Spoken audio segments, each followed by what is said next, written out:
Bismillahirrahmanirrahim. Assalamualaikum warahmatullahi wabarakatuh. Bersyukur kita kepada Allah dengan mengucap Alhamdulillahirabbil alamin dan bersalawat kepada Nabi Muhammad dengan mengucap Allahumma sholli ala Sayyidina Muhammad.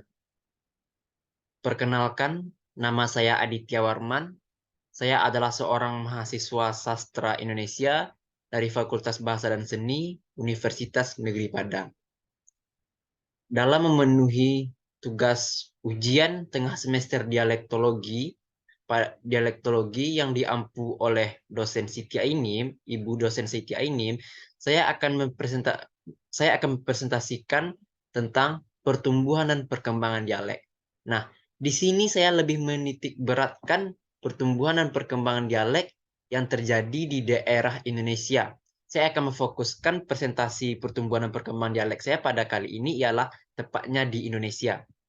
Sebelum kita memahami tentang bagaimana dialek itu bertumbuh dan berkembang, mari kita memahami dulu apa itu dialek.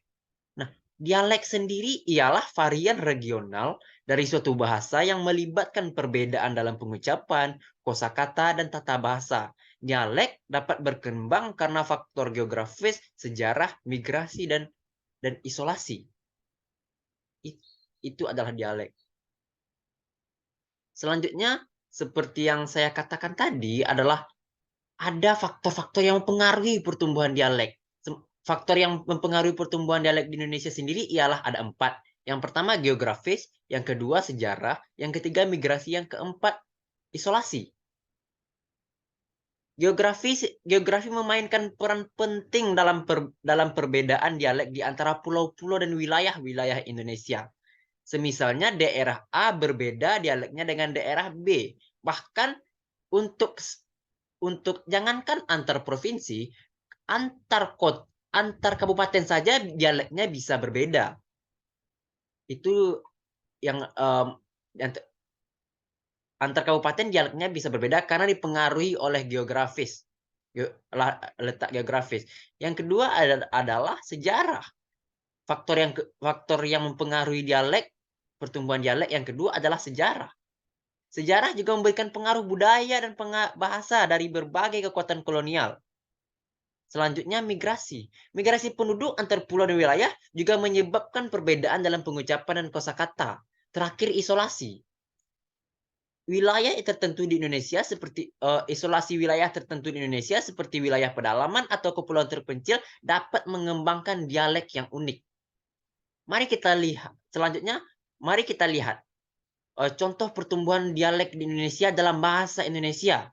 Bahasa Indonesia sebagai bahasa nasional dan lingua franca memiliki variasi dialek di berbagai wilayah. Sebagai contoh, dialek Melayu di Sumatera memiliki perbedaan dalam pengucapan dan kosakata.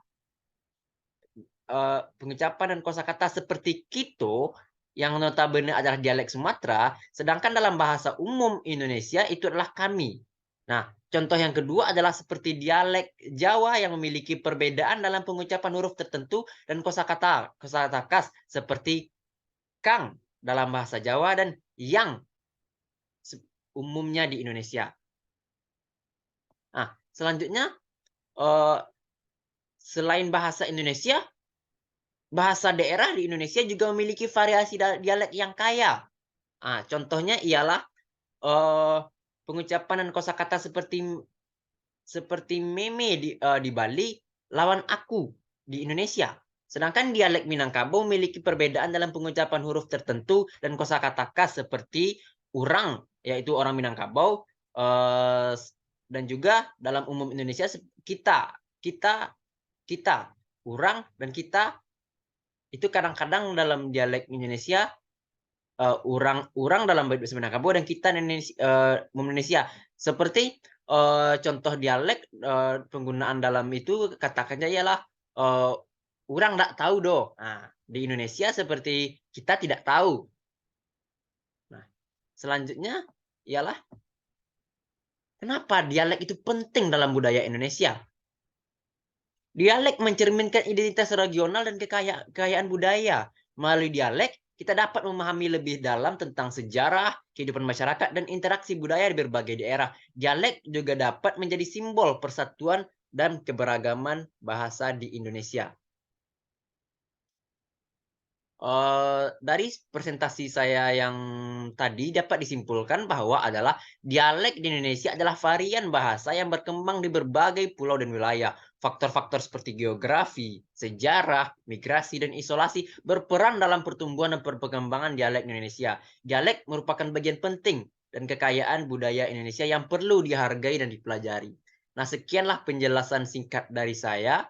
Terlebih dan terkurang saya mohon maaf. Eh, Kritik dan saran saya nantikan dari berbagai pihak dan saya sangat terbuka akan kritik dan saran tersebut. Terima kasih. Saya sudahi dengan assalamualaikum warahmatullahi wabarakatuh.